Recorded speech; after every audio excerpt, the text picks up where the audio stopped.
In today's Warhammer 40k podcast, I'm here with one half of Warhammer 40k, Dan, and it's coming right up. Necrons! How's that? Nice. Okay. Almost like you've done this a few times before, eh? Nick speaking, and welcome to this podcast, The Wonders of Warhammer 40k, and I am here with Mr. Warhammer. I'm saying it like that because it's spelled with an O and not an A. And I'm here with Dan, one half of, which is also a podcast YouTube channel, correct? Yes, hello. Thanks very much for having me on. You're more than welcome. Thank you for coming on. Now, of course, we have had the pleasure of meeting in person at the Dominion War tournament. That was awesome. Oh, I absolutely loved it. Thanks for inviting us, yes. I got to actually roll dice with you as well, which was nice. Yes, yeah, absolutely. Yeah, you beat me as well. I think Richard beat you more than I did, but yeah. So, of course, this little podcast is designed to find out more about Dan and his channel. As I said, just one half of the channel because there's two of you. It's Dan and Jack. And Jack will be in one of my podcasts sometime in the future. So I'm looking forward to that as well because he is also an awesome guy, just like yourself, Dan. Thank you. Yes, he's my. Oops, sorry, I've got a dog. That's all right. Thank you. Yes, Jack is the main stalwart of the podcast. Really, I do nothing. Jack does all of this technical stuff. We'll come on to that in a bit, I suppose. But yeah, he's definitely I'd be lost without him. Yes. Yeah. So I'm going to keep the same format that I normally do. We are going to talk more about Dan's channel later in the podcast. But for now, there is a link to his channel in the description below, so make sure you check it out. But first, we're going to find out more about Dan the man. So we've got some hobby questions. 2 seconds, Nick. Sorry, I'm just going to sort this dog out. Okay. Nice to see those Necrons in the background there. Look at those. Void Dragon, Doomsday Arcs, Tomb Blades, Scorpet Destroyers, Night Scythes, Locust Heavy Destroyers, Cryptex. Very nice. We're going to ignore the Aldar on the other side of the cabinet there. Sorry, just admiring your Necrons. Yeah, I heard you disparaging my Dark Eldar, yes. Okay, Right. so yes, here we go. So we're going to do some hobby questions so the community can find out more about you. So let's start off right at the beginning. How did you get into this hobby? My older cousin, he's about 7 or 8 years older than me, and absolutely idolised him as a kid. And he was into Dungeons and Dragons, and then when he kind of moved on from that, I inherited all of his old white metal models. Do you remember there were the really old ones where the bases were still made of white metal? They were like 3 slotter base. Like, okay, yeah. Like early 80s stuff. And it just started to kind of stem from there, really. So I started off playing Fantasy Battle in 2nd edition, and then when 40k came out, me and my friend were just like, wow, this is incredible. So, because we'd always leaned more into sci-fi than the fantasy side of things. Yeah. And it just really, you know what it's like. It kind of grabs a hold of you and then doesn't let it go. Yeah. So have you played every edition since the first one? No, I meandered in and out of the hobby. I think like a lot of people do. So I got in when I was quite young, and then I played the first 2 or 3 editions. I came out in 3rd for a bit, and I missed a few out in the middle. Came back in about 8, I think, and then really got back into it in 9th. Played casually in 8th. Maybe it's a bit of 7th, I think, actually. But in the middle bit, I probably missed out. So ironically, it was kind of like the golden age of Necrons, so I missed that. So. Yeah. See, I started in 3rd, but I'm sort of quite proud to say that I have literally played since I started. I've played every edition like almost like once a week or once every other week, which is quite unusual, really. A lot of people do go in and out of the hobby, don't they? Yeah, there's very few people like you. You're almost unique that have stuck at it. Fair play. Yeah. Probably, I think one of the reasons for that is because I was 30 when I started. I wasn't like a youngster, a teenager, which a lot of people start when they're teenagers and then they drop out, don't they? And then they come back. So maybe that's why. Yeah, very much so, yes. Yeah. So of course we've seen your Necrons there and your Dark Eldar. So yeah, what armies have you actually played over the years? What are you currently playing? Over the years, I've had quite a few. When we played as kids, it was very much kind of soup. So you might have like Eldar and Orcs on one side, and Imperial Guard and Marines or Chaos or something on the other side. Right. It was very much like just because the models were expensive, so you just kind of had what you Yeah. had. The first one I collected obsessively, I think, was Jez Goodwin's Eldar when the Aspect Warrior sculpts first came out, and then the Harlequins, and they were like. They were just so much different to anything I think that they'd done before. Really captured my imagination. So I guess I've kind of these days I'm playing a lot of Dark Eldar, so I'm still pointy-eared elves, but the evil ones rather than the good guys. And obviously Necrons, like yourself, absolutely love Necrons, and you're one of the reasons why I ended up falling down the Necron rabbit hole. Really, started watching your videos on YouTube and just really fell in love with the faction. Nice to hear. Nice to hear. So at the moment, then, so you've got how many armies have you actually got, like playable armies at the moment?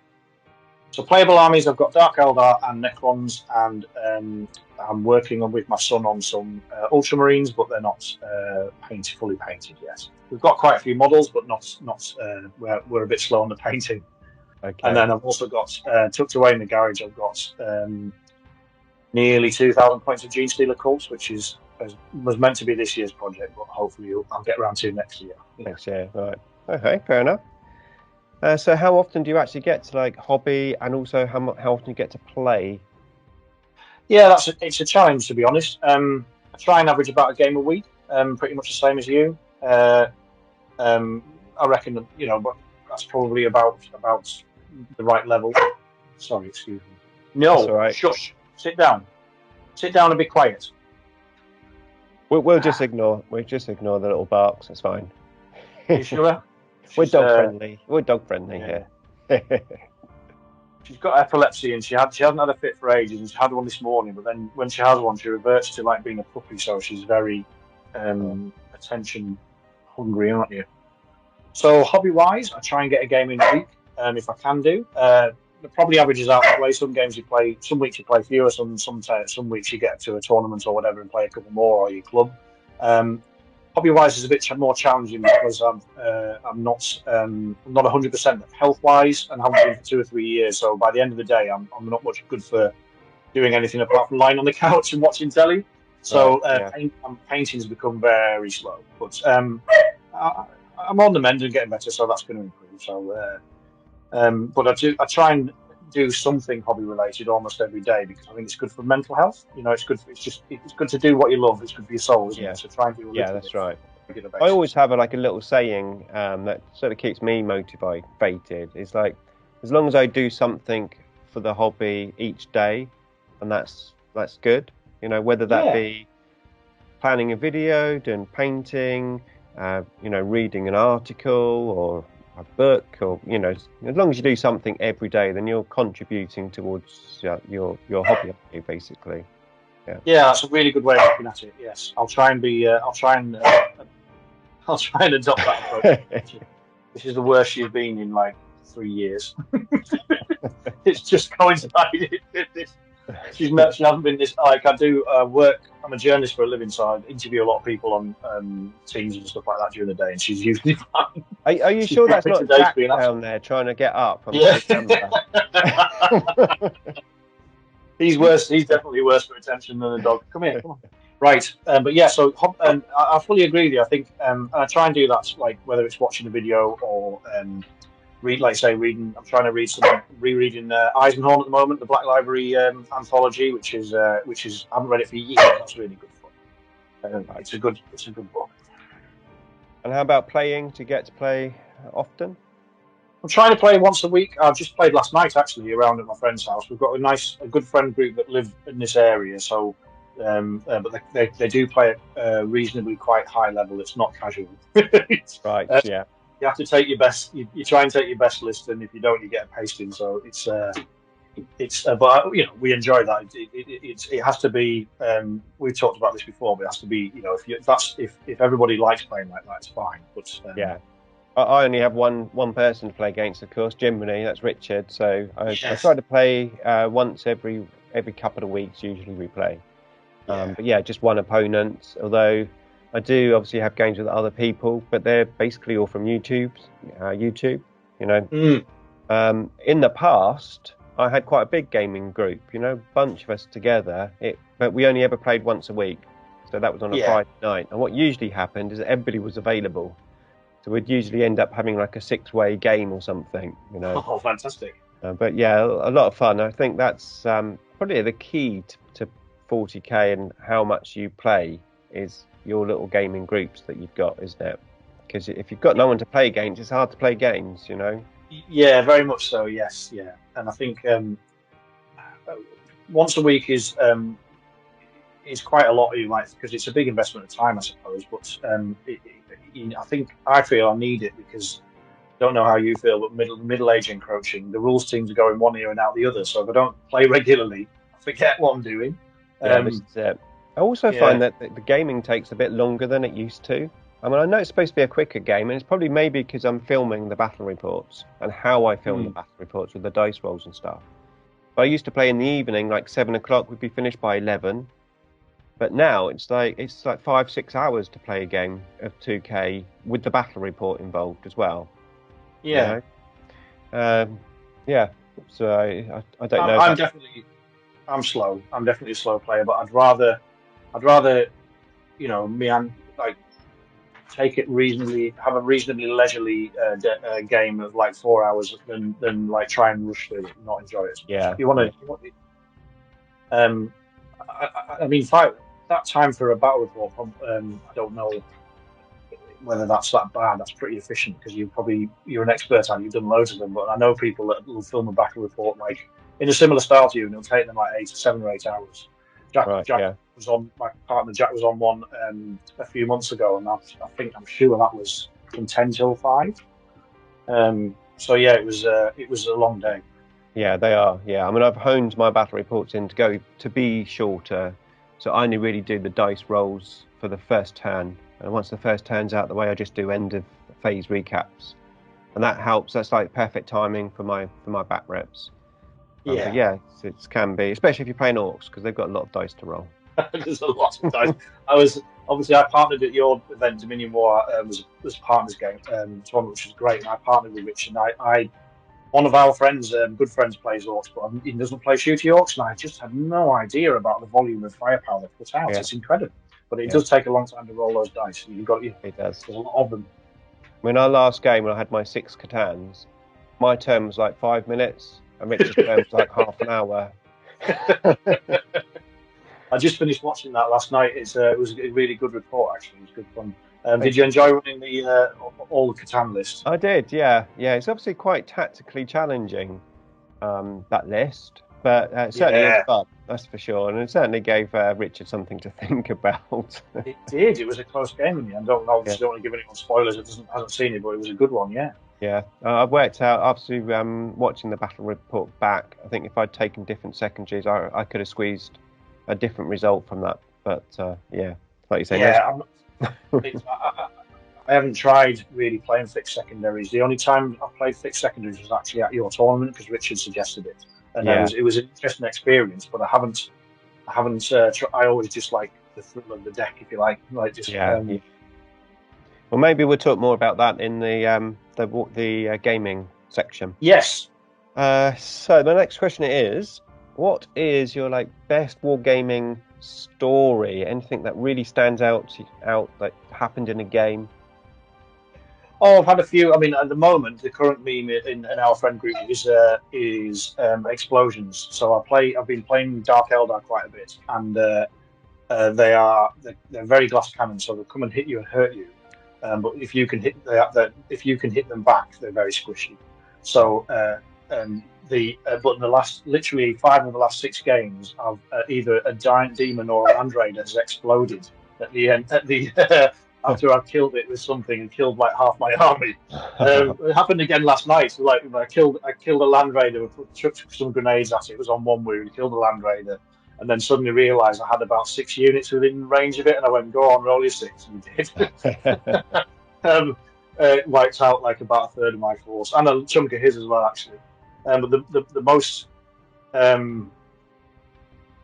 what the thing with the biggest impact that's happened to me on the table was actually a table collapsing on us. Well, it was at my first GT at up here, which is called the Northeast Open, went last year, and it was the last game of the tournament, like game 5, and it was a bit fractious. Like the guy was.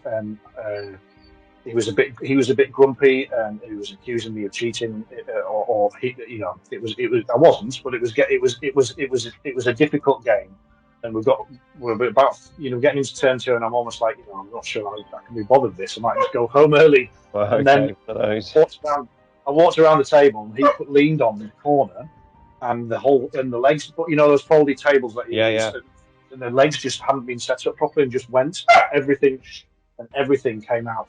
Everything, like the table went like this, and you just watched in slow motion.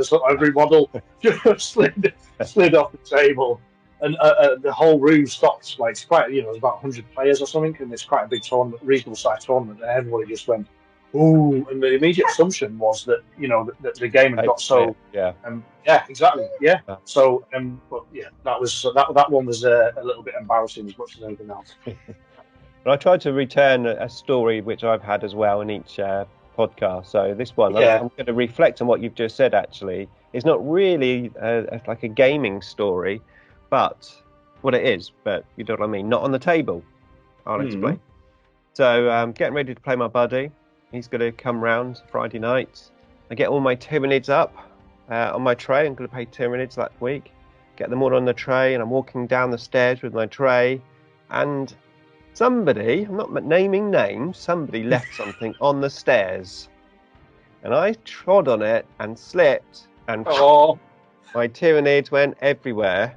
And most of them were metal models, back like 3rd edition metal models.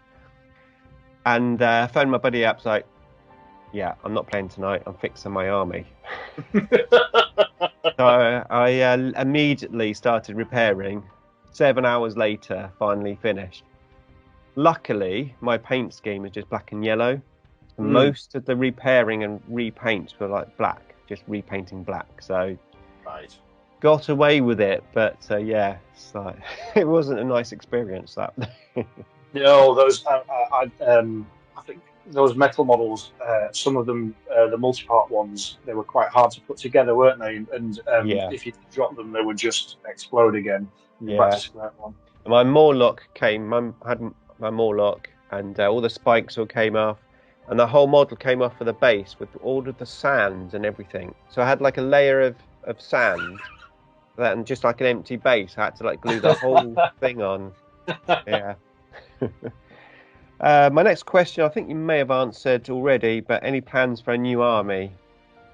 The Gene Stealers are the next one along. They're not complete. There's a few bits I need to get. I picked up a second-hand army from a pal that was getting out of, and I've always liked the aesthetic. That kind of mining, grimy mining aesthetic that they've got is really cool, I think. So that's hopefully next year's project. Yes, and maybe Tyranids. Just because some fell into my lap, and they're obviously going to be in that Combat Patrol magazine as well, which it's just started.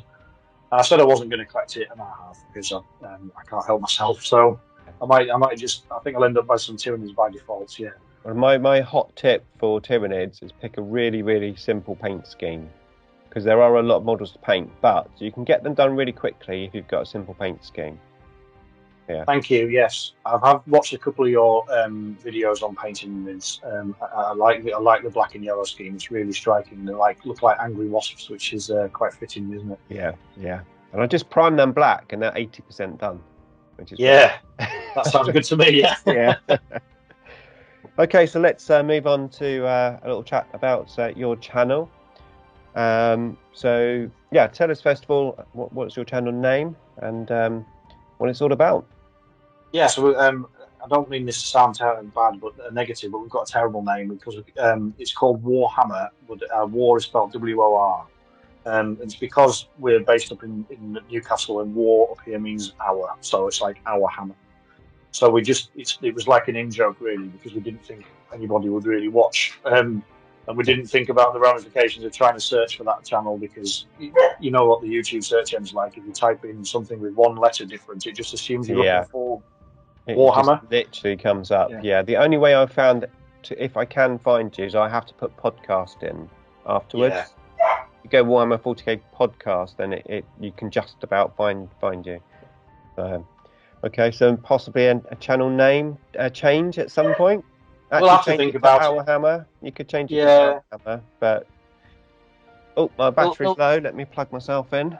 So what inspired you to do your YouTube channel then? How long have you been on YouTube? We've only been on just over a year. I think we started in late June, early July.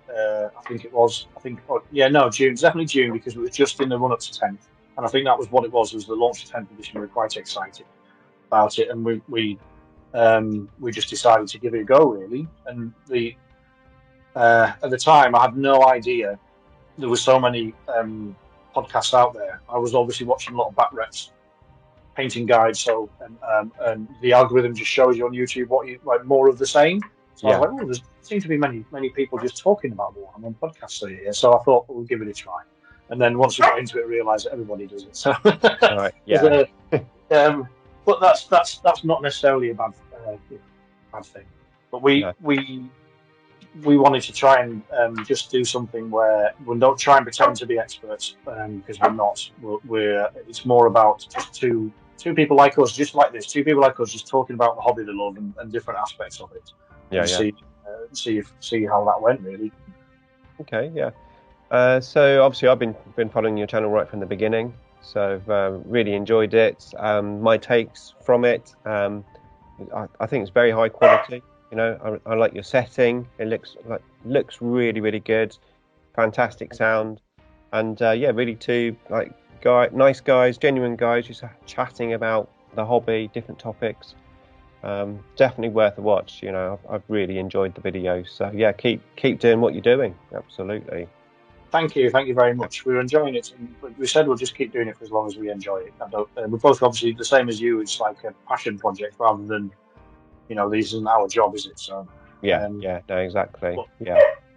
But yeah, it's good fun. The technical stuff like the setting and all that is. I didn't know this when I asked Jack to do the podcast with me, but he did video production at university.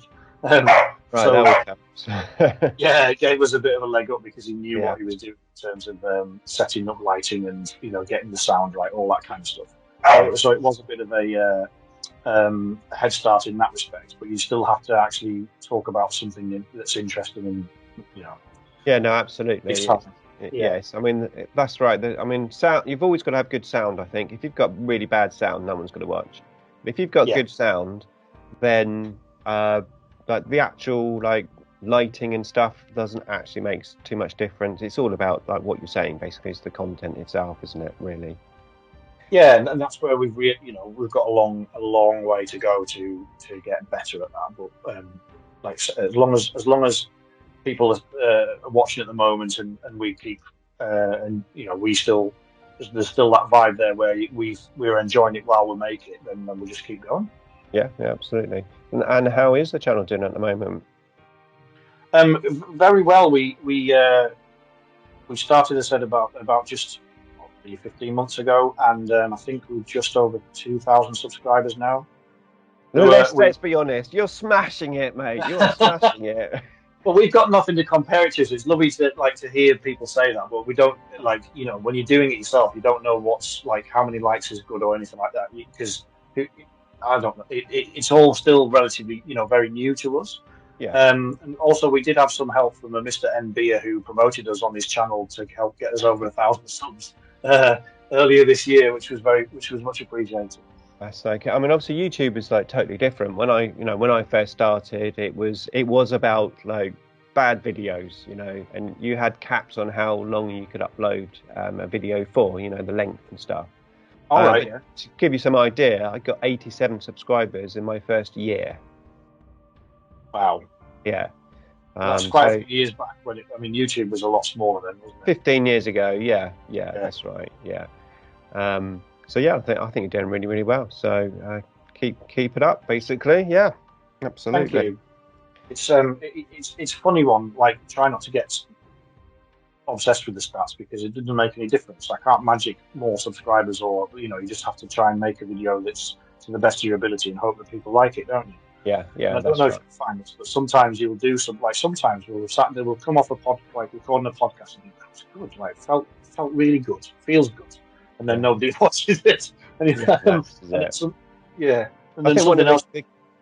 One of the key things to helping you grow on YouTube is to make videos that really satisfy your subscribers and try to get basically a core amount of returning viewers. They don't have to be subscribers, but people that watch your videos regular and they like you and they watch whatever videos you put up just because it's you, to try to satisfy them with your videos, but also at the same time try and make the video for people who haven't seen you yet.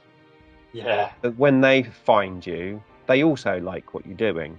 And if you can satisfy your core amount of subscribers and make a video that people who aren't subscribed yet want to watch, then you've got like a perfect combination of the two.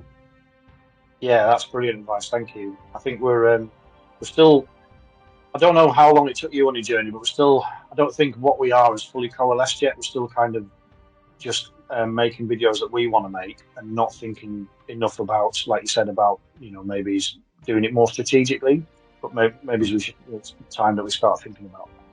Okay, so what would you say you enjoy the most about the channel? Oh, that's an interesting one. I think mainly it's got to be, I know it's a cheesy answer, but it's meeting people. So the highlights so far for me has been was coming to the Dominion War event, meeting the other content creators there, and then the sense of community that we've had from that, and the support and the advice and the friendly insults and the banter, etc. Like just that we get from that group of people has been lovely.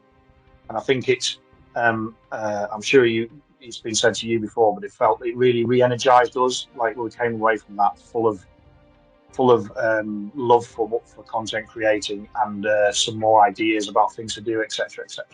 So the meeting people thing is good. It's only happened a couple of times where people have recognised me. Like when I went to the Northeast Open and I was in the queue for pizza at lunchtime and somebody was like, I recognise that voice, you're from the Warhammer podcast. And I was so shocked, I just went, yeah. And then afterwards I realised that was really rude. So I went and got and saw them went at the next break and apologised and had a chat on and that. But generally speaking, the ability just to meet more people in the hobby has been my highlight so far. Yeah. No, absolutely. And I for myself as well, that tournament's inspired me as well. Like this podcast, it's half inspired by that, trying to work out how to do collabs with people. And I've been really enjoying these so far. And also got the big game coming up on, by the time this goes out, it would have happened, but it's not happened yet. But me and Planet 40k getting together, we're playing 3,000 points against 6+ Stevo and Wargaming. Nice. With their orcs, so that's going to be a lot of fun. I can't wait for that. We're going all in thematic narrative type game. We're going to have terrain that just looks awesome. It doesn't have to be like map number 7. It's like just looking board. Going to throw our models down. Nothing too competitive. Nothing too nasty. Well, maybe.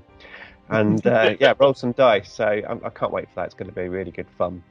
No, me neither. I look at those kind of. I think those kind of games hit at different spots to the competitive ones. Yeah, no, definitely. So next up, we've got what's your sort of ultimate goal, would you say, for the channel? So, is there a milestone or achievement that you've been keeping your eye out on?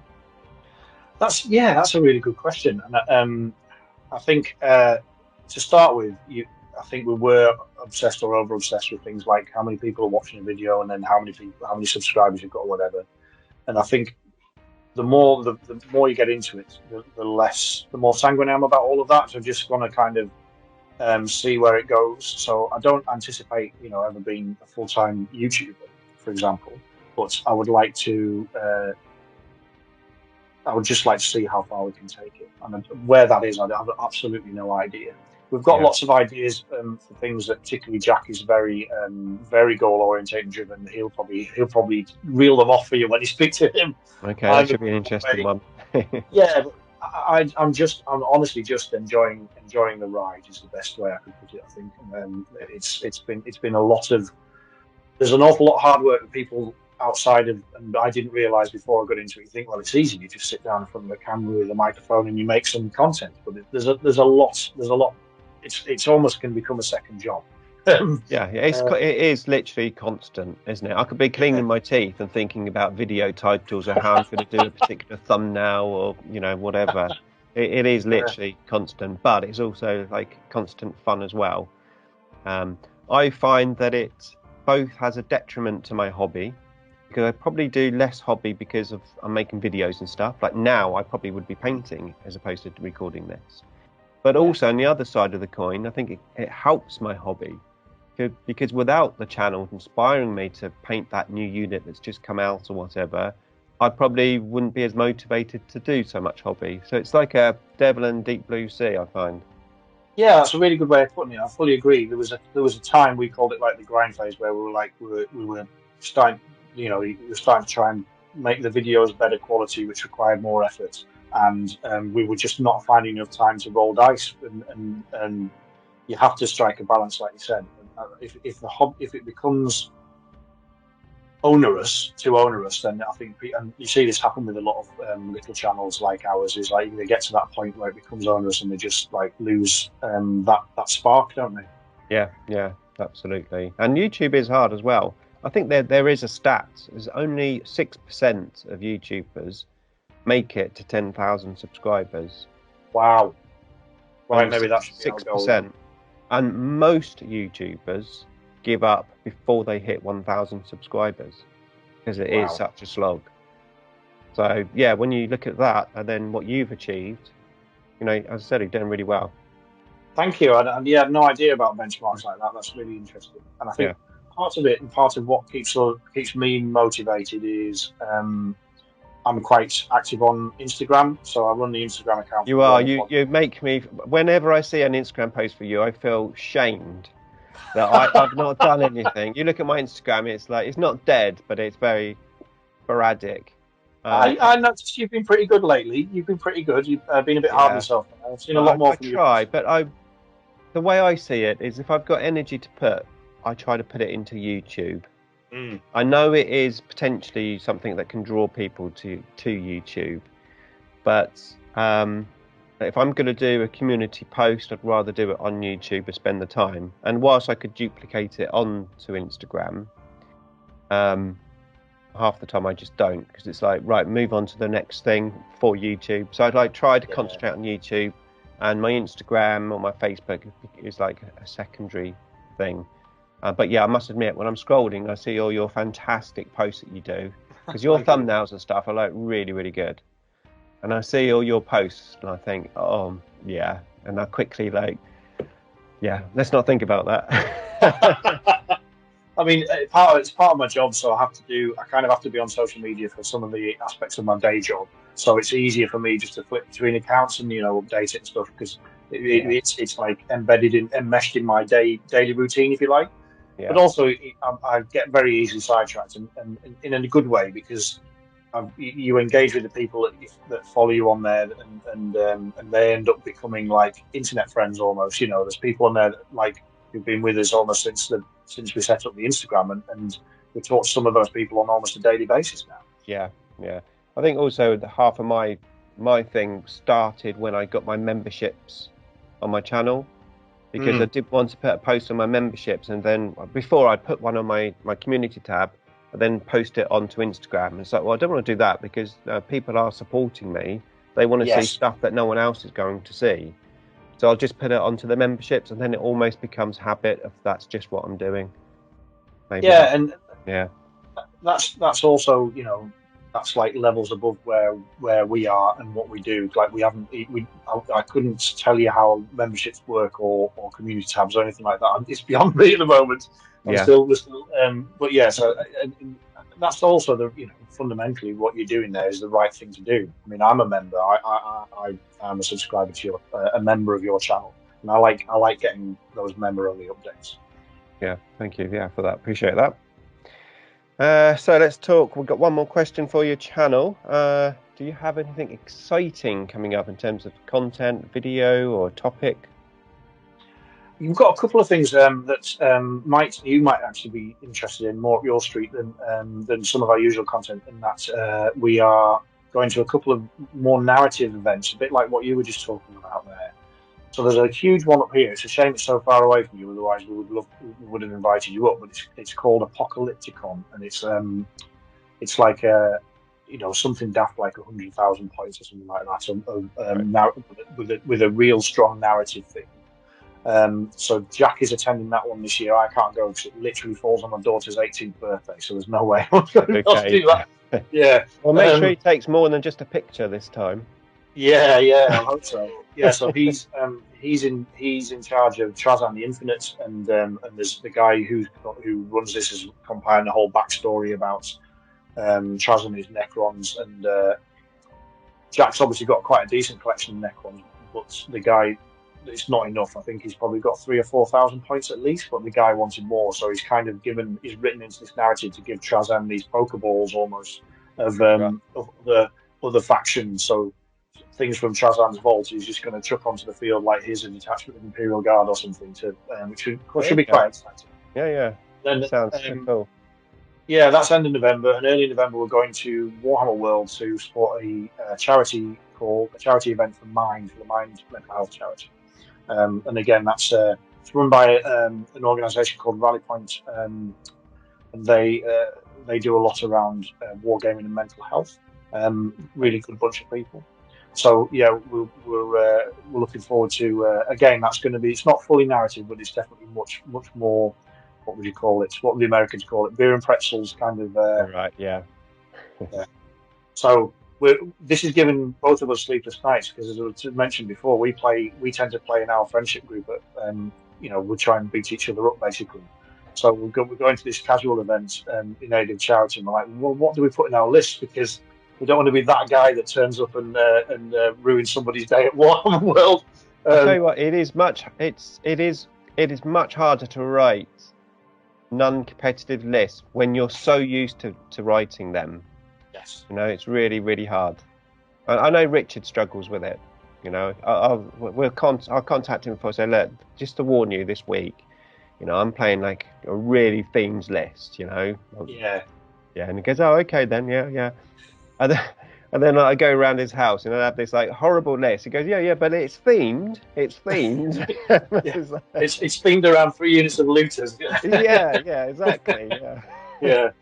But yeah, I must admit, I do sometimes find it quite hard to tone it down. It's getting that right mix, because I think the thing is that you get scared that you'll tone it down too much. Yeah, it's getting that yes, it's getting it just right, isn't it? And I think that's the great thing about the game I'm going to be playing with Steve-O and Dread, is like Steve-O's got his army. It's like a fixed army, and he's got some nice little combos in there, but he doesn't play like, right, I'm taking these, so I have to take this because this gives me that extra little bit. Do you know what I mean? Yeah. It's like, well, I've got these, and these are quite good, but he doesn't like go that next step, like getting the most out of every single point. And I think that's probably the difference between like really competitive and just your like more casual gamer, maybe. It's just like those 100%, bit extras. Yeah, definitely. I think it's what do athletes call it? Incremental gains, and 40k 10th edition feels an awful lot like that. Like there are synergies and levels to those synergies until you end up creating this kind of wombo combo Death Star if you really want to. Yeah. I don't really like those wombo combo Death Stars, but it's you think you've hit on something really interesting there, because it's almost built into the mechanics of the game now, isn't it, to be like that? Yeah. And I think also it's like quite historical, isn't it? Like Death Star units. I remember playing in 5th edition, I think it was, with my Aldar, the Seer Council on jet bikes. Oh yes. Had a 4-up and a 4-up on top of that. Yeah, I mean it's always been about Death Star units, I think, especially those mega knobs with Thraka. You could do wound allocations. Oh goodness, yes. That was absolutely horrible. Yeah, Yeah. horrible. Mind you, I do have a funny story, slightly off topic, but I had my Seer Council at X amount of points, put everything into them, a couple of Far Seers, big jet bike unit of Seer Council Warlocks, and my buddy had one of those, I think it was called a Wazza Dazza gun. This is not Yeah. This is my old buddy. And Right. it's you roll 2d6 and you got whatever the result was on the chart, and it was a scatter dice. So he put the scatter template over my unit, rolled it didn't scatter, dead on hit. He rolled his Wazza Dazza thing, it was a double 6, instant death, anything underneath that template. I lost my whole Seer Council in that one shot. I kind of miss those kind of ridiculous moments in 40k. The kind of tone. It's definitely become a more sensible game as the editions have gone on. Yeah. But those. I mean, you still get those moments, like I said. Like I've had this chain of explosions over the past few games. It's been quite funny. But those really big, silly moments like that don't really exist anymore. Yeah. No. Okay, so out of all the editions that you've played, what would you say is your most fun edition? Do you know what? It's actually this one, I think. Yeah. I think I enjoyed. I've got very fond memories of the first handful of editions because they're like integral part of my childhood and teenage years, I suppose, early adulthood. But this edition is I'm really enjoying it. I'm probably playing more 40k now than I have done in years. Yeah. Do you think having the channel is a part of the reason for that, where you're sort of more aware of like learning things and we're coming up with topics to talk about and stuff, or just literally just because of the game itself?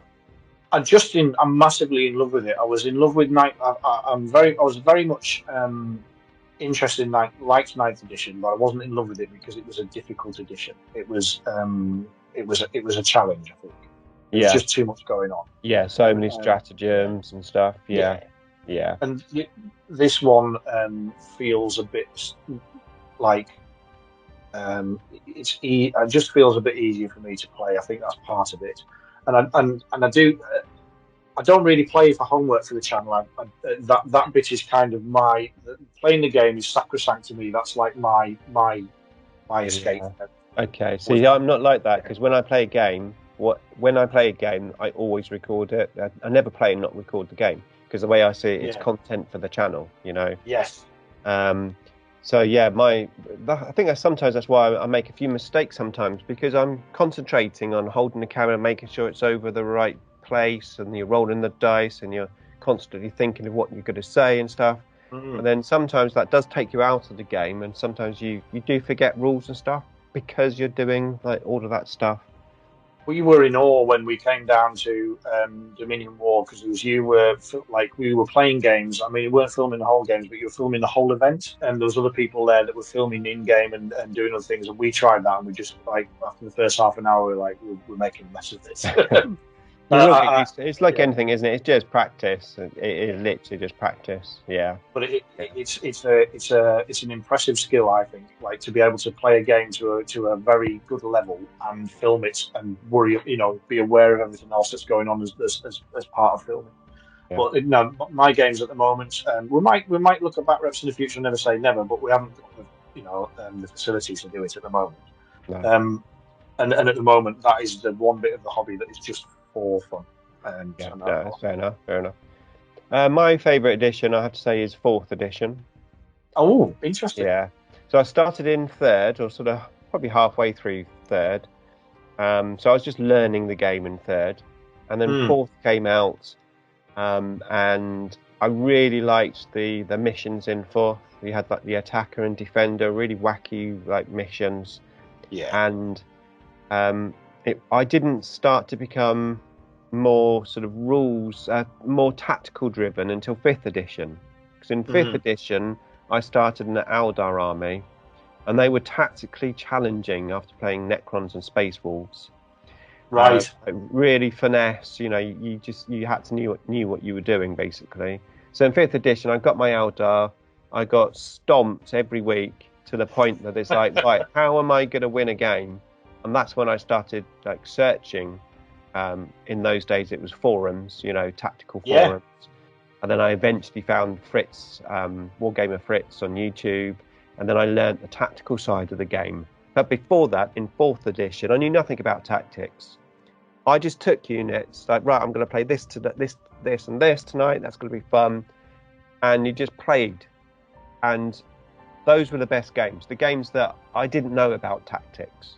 Yeah. Which I know it sounds a bit weird. Don't get me wrong, I enjoy the tactical side of the game now and trying to become a better player. But yeah, for pure fun, I think 4th edition was my favourite. However, that's an interesting one, yeah. Yeah, it does bring us on to the next question, which is, what do you think is the best edition in 40k? Not necessarily your favourite, but the best edition. Oh, I'm probably going to go with 10th again. As much as I think what I would like for 40k, it would be like a 9.5. So 10th is quite streamlined, but you've lost a bit of the flavour that was in 9th. I had to sacrifice some of that, and I don't think quite. But 10th is probably I think if we're looking at it purely from the rules perspective and picking the game up and playing it, I think it's probably the best it's ever been. I have a soft spot for 8th as well, because there was kind of a simplicity to that, which I enjoyed, and there was still more of a. They still consider the casual player more, which has also been a bit lost in 10th. So 10th is nowhere near perfect. We spend a lot of time on the channel criticising it. But I honestly, I do think, I recently purchased the reprint of Rogue Trader, because I've lost all my old stuff. I've got either lost or my mother chucked out when I moved out from home, and in the period when I wasn't playing the hobby. So I came back for it a few years later, and it was gone. It was devastating. But I got Rogue Trader and had a good read through that, and the rules are very complicated and compared to what we've got now, the mechanics of the game. But it's a different game. Rogue Trader and 2nd edition, to a certain degree, were, I would argue, more like Kill Team than what we would consider 40k now. They were designed to be played with relatively small numbers of models, and ideally with a games master, like to kind of that would run the scenario between the two of you. Yeah. But even like 3rd edition, some of the older heads that played 40k that I knew came out at 3rd edition because they called it they thought 3rd edition was oversimplified and was pandering to the kids and all that. So there's but when you look back at 3rd compared to 10th, that's also, it's a massively complex game. So I think the game playability is better in this edition than it has been. I think you're 100% right. I mean, I always remember, like, back in like 4th, 5th edition, it's like there were so many times that you were just like talking about a rule, like trying to work out exactly how does it work. Well, now you ask a rule, somebody looks it up on the app, reads it out, and you all know what's going on. Generally. Yes. Generally. So I'll tell you a funny story. Is one of the first games days down in I think it was in Nottingham or Derby, and it was in late September, I think, at the time, and it was just not long after my birthday, and I think I was 14, maybe 15 or something like that. And we got Rogue Trader, and there was a gap in one of the stats for the weapons. Like range weapons had short, medium, and long range. Right. There was no medium range for no long range for a rocket launcher. I think it was a missile launcher. And we would argue back and forth about this and that. So I said, right, well, for my birthday, I'll ask my dad if he'll take us to games day, because Rick Priestley's going to be there, and we'll ask him. So Rick Priestley's doing this Q&A, and we're the only kids there because these are all adults. Yeah. And I've got my hand up all the way through this Q&A, and he's ignoring me. Eventually, there's no more questions, so he has to answer my question. So I said, we've come down all this way from the northeast because we can't agree on what this should be, and could you help us? What's it meant to be? And he gave us this withering stare and went, for goodness sake, just make it up, boys, and walked off. That was it. And that was my interaction with Rick Priestley. Yeah. And obviously back in the old days, you used to phone up the Warhammer phone line to answer your rules questions, didn't you? As well as to place order for bits. Those were the times. Yes, indeed. Okay, so is it all about 40k for you, or are you ever tempted, or have you been tempted by like spin-off games from Games Workshop, like Kill Team, Onboarding Action, Space Hulk? I had Space Hulk First Edition, loved that. I've played, obviously played a lot of the other games. I've never played Sigmar. I played Fantasy, and then I threw my toys out the pram when they killed the Fantasy off. And, Right. I'm not saying never say never, but I've never played Sigmar yet. Played Kill Team a couple of times, quite liked it. Boarding Actions, one of our friends is just bought the terrain set and is painting it up, so I'm really excited to give that a try.